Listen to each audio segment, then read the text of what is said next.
What's up, precision shooters? So today I want to go over a special bullet that has since dominated the competition market since 1930s. It's a special bullet made by Lapua, and yes, that is the correct pronunciation of how to say Lapua. So anyways, this bullet is a Lapua Delta 46.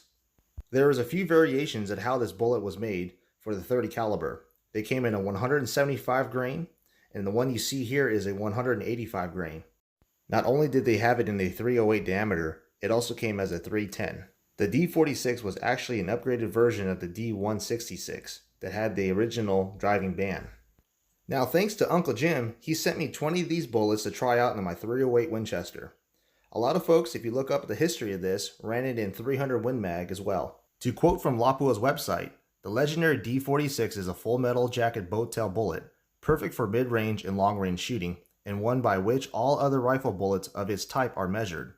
Manufactured to the strictest tolerances in concentricity, uniformity of shape and weight, the 30 caliber D46 bullet has shot its way to the record books since 1930s, all the way up to the 21st century. What makes this bullet very unique is the odd-shaped boat tail that it has.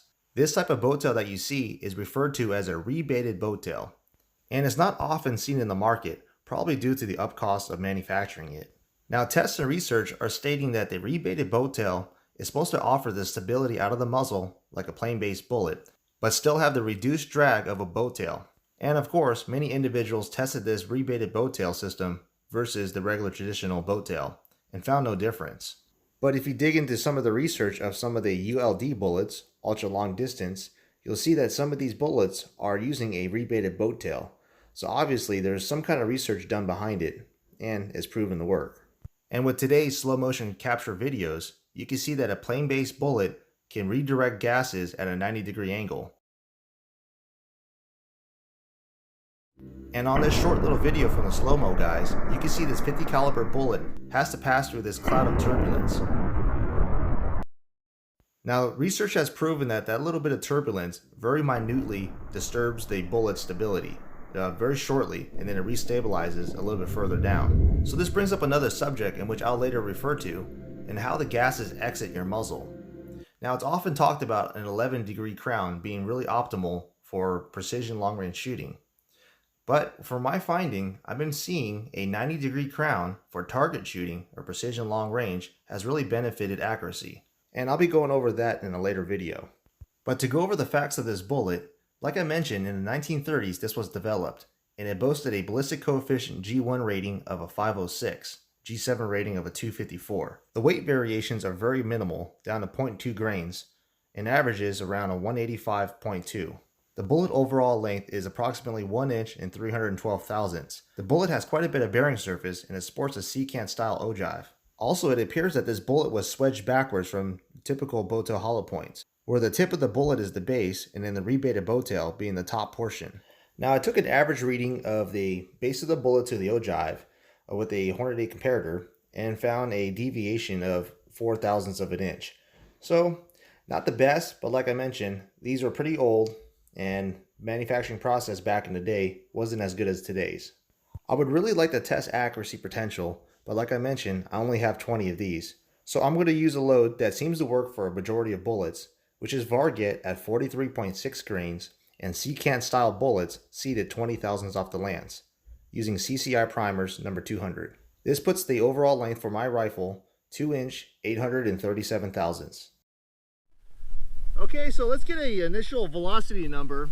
I got the magneto speed. I'm going to shoot 3 shots at 100 yards, get some velocity readings, and then re-zero the rifle without the magneto speed.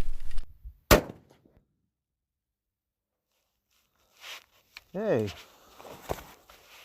2787.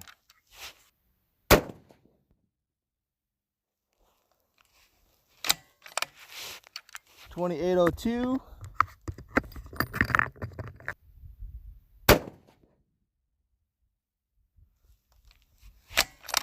2809. All right.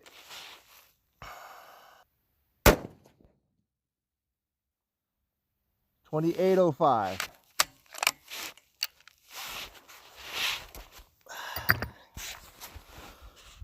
So I got a pretty tight stream spread numbers, 2802, 2805, 2809. I did have one little flyer. That's first shot 2787. That was a cold bore. So if I delete that shot, I have an extreme spread number of 7. So that standard deviation on this load, let's see if I can see it here, showing 3.4, extreme spread of 7 when I removed that first shot. So it's that's pretty good, and average of 2,805 FPS. So we'll use that for Sturlock. Well, let's see what this thing can do at 1,000 yards.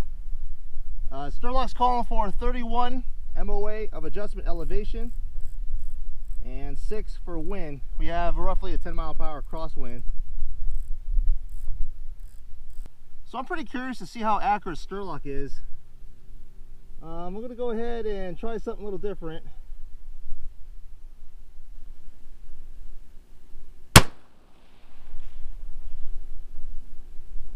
Oh man, just to the right.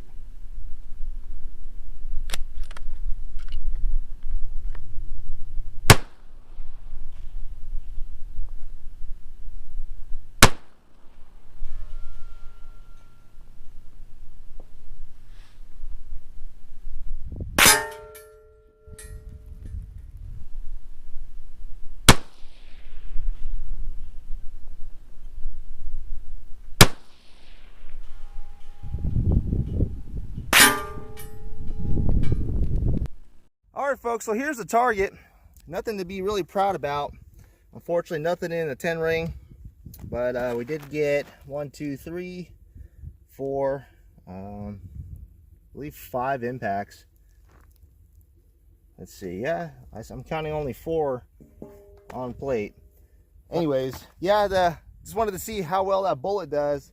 Maybe a little bit more load development might tighten us up a little bit, but it's not shooting bad. Capable of 1,000 yards, of course, but the Hornady ELDs are definitely shooting a lot better. So that's that. Well guys, just want to say thanks for watching. Stay tuned, as always, more videos on long range shooting, some load development techniques, little tips and tricks. We're even going to talk about this little FPV camera as a target camera. I've been working on a different version with my friend Wes Cavina Dodge. So stay tuned. I'll be going over that in a later video. Well folks, as always, be safe, and I'll catch y'all on the next video.